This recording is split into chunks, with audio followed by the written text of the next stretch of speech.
Jared Goff just cashed out. Him and the Detroit Lions have come to terms on a 4-year extension worth $212 million. $170 million of that is going to be fully guaranteed. And when I first saw the details of this deal come out, at first, my initial reaction was, what the hell are the Detroit Lions doing making Jared Goff the second highest paid quarterback in the league? He's making more than Lamar, Justin Herbert, Jalen Hurts, Patrick Mahomes, and Josh Allen, and he's nowhere as good as those guys, right? But then when I started to think about it, and I look at the average pay that he's getting, $53 million a year, and I was like, this isn't that bad of a deal. Is it an overpay?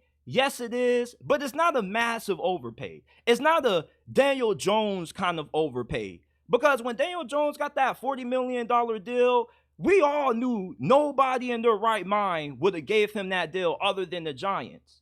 Jared Goff, though, I definitely could see a team giving him this kind of deal and then some, especially a team like the Las Vegas Raiders right now. So for the Detroit Lions, I don't think that this was a bad overpay. This definitely was a necessary overpay that you had to make, because Jared Goff has played at a top 10 level for the last 2 years that he's been in Detroit. And for the majority of his career, he's always been a really efficient quarterback, and a really good one as long as you give him a good supporting cast, which the Detroit Lions have done. He's been to a Super Bowl. He was a former MVP candidate. Then he gets traded to the Detroit Lions in exchange for Matthew Stafford.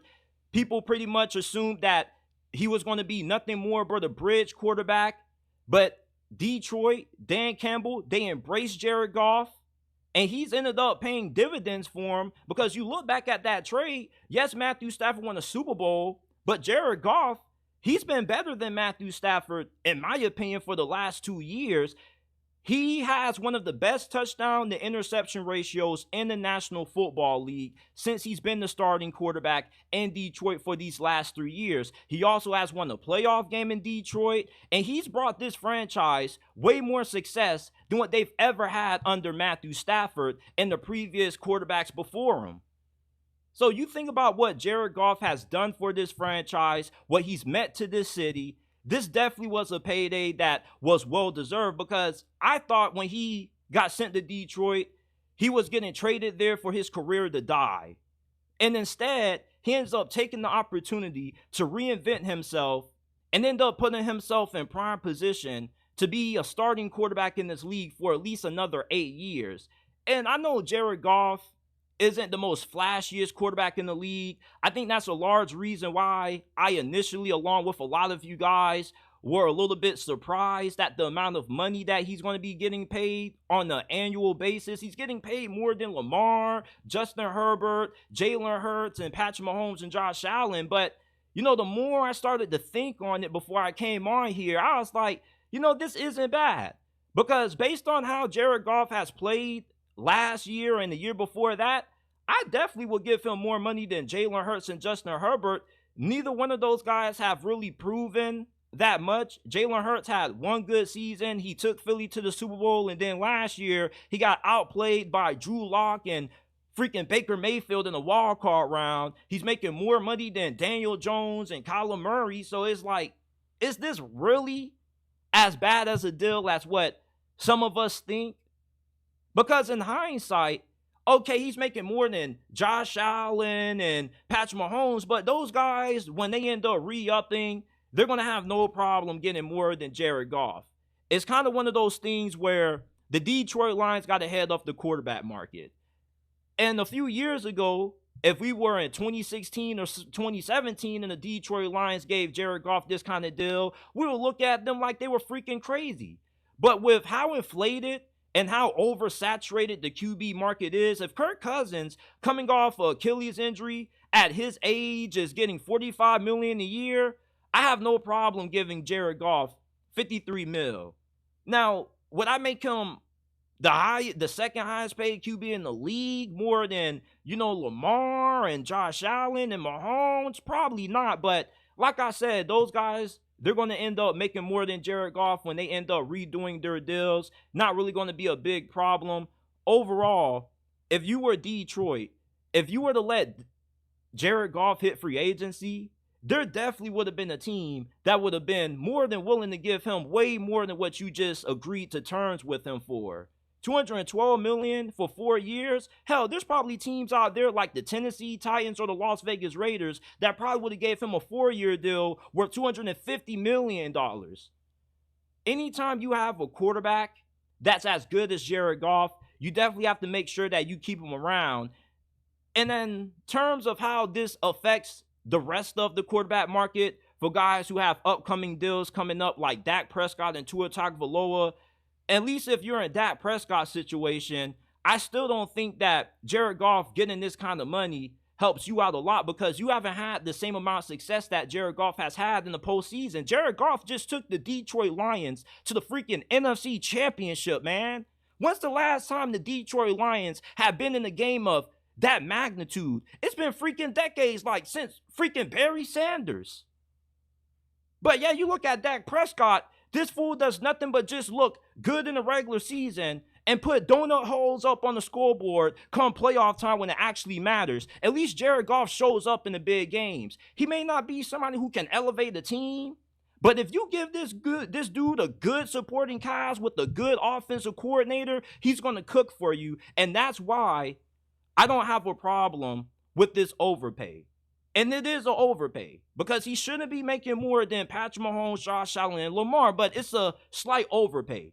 Okay, like if we're going to call this an overpay, we're kind of being a little bit nitpicky. Just be honest about it. Like, would you be okay if Jared Goff was making $50 million a year and he was making less than Jalen Hurts and Justin Herbert and Mahomes? Yeah. But it's the fact that, he's making more than those guys, and he's making a hell of a lot more than Mahomes and Josh Allen, which makes this deal look a little bit surprising. But ultimately, when the quarterback market ends up, recalibrating and Lamar and those guys get new deals, they're easily going to make more than Jared Goff. The salary cap goes up every year. Players are making more playing football than what they ever made. So it's understandable why Jared Goff is getting this kind of money. If I had to choose between giving Jared Goff this deal or giving this same contract to Tua Tagovailoa, I would take Jared Goff any day of the week. All this means, if you're a Miami Dolphins fan, is that Tua Tagovailoa is about to set the Dolphins back for another half a decade. Because now the Dolphins are probably going to feel like, damn, like we got to make Tua the second highest paid quarterback now because we think he's better than Jared Goff, when in all actuality, he's not. You put Jared Goff on the Dolphins, they possibly make it to the AFC Championship. So in hindsight, to me, this is a really good deal by the Detroit Lions. It looks like an overpay right now, but within the next 2-3 years, he's probably going to go from the second highest paid quarterback in the league to probably around the 7th or 8th highest paid quarterback in the league. Trevor Lawrence has a new deal on the rise. CJ Stroud is going to get paid somewhere along the way. And a couple of these guys that are now below Jared Goff, when it comes to the paying scale, they're going to end up getting new deals and making more than him. So I don't have a big problem with this. They already done locked up Amon-Ra St. Brown and Penei Sewell long term. So as long as you have, your supporting pieces around Jared Goff secured long term, I don't have any problem with this deal. Okay, now, if they would have paid Jared Goff before Amon-Ra St. Brown and Penei Sewell, and they were trying to struggle to find ways to find the money to retain those guys, then we will have an issue. Because Jared Goff, although he is a really good quarterback, he's not in that Patrick Mahomes, Lamar, Josh Allen kind of range. He's a good quarterback that can win you games, potentially take you to a Super Bowl if you have a good team around him, but he's not going to elevate a team like Patrick Mahomes did when with pretty much nobody's at wide receiver. So in terms of this being a massive overpay, I don't view it as that. I just view it as a slight overpay because I would have been okay with giving him $50 million a year. But with me thinking on it, it's like, what's the difference between $50 million and $53 million, JT? It's only a $3 million difference. And either way, even if you would have signed him to a $50 million deal, you probably would have threw some incentives in that thing. And overall, you still would have potentially ended up paying him 53 mil. And 170 million of this is going to be fully guaranteed. And a lot of these quarterbacks, they rather have all of this money up front versus, consistently being paid 50 or like 53 million a year. So I think for Jared Goff, he definitely is a huge winner. I kind of counted him out when he got traded to the Detroit Lions. I thought he got traded to the Detroit Lions to die out and just be a bridge quarterback and potentially get replaced by my guy Hendon Hooker. I'm more upset with the fact that Hendon Hooker now is solidified as the long-term backup in QB than I am with this damn Jared Goff contract, bro, because Jared Goff, as much as I love him, I love Hendon Hooker more. And when those Detroit Lions players came out to kick off the drive, and it was like, give some cheers for Jared Goff. I was cheering for Hendon Hooker, bro. Like, now I'm irritated because I don't know if Hendon Hooker is ever going to get the opportunity to be a starting quarterback in the league. They literally drafted Hendon Hooker to be the backup quarterback. And you may be like, JT, why are you making such a big deal about Hendon Hooker? Most of you guys probably don't even know who the hell Hendon Hooker is. But Hendon Hooker was one of my favorite college football players to watch. I'm not talking about when he was playing at Tennessee. I'm talking about all time. Since I first started watching college football to now, Hendon Hooker is one of my favorite players ever.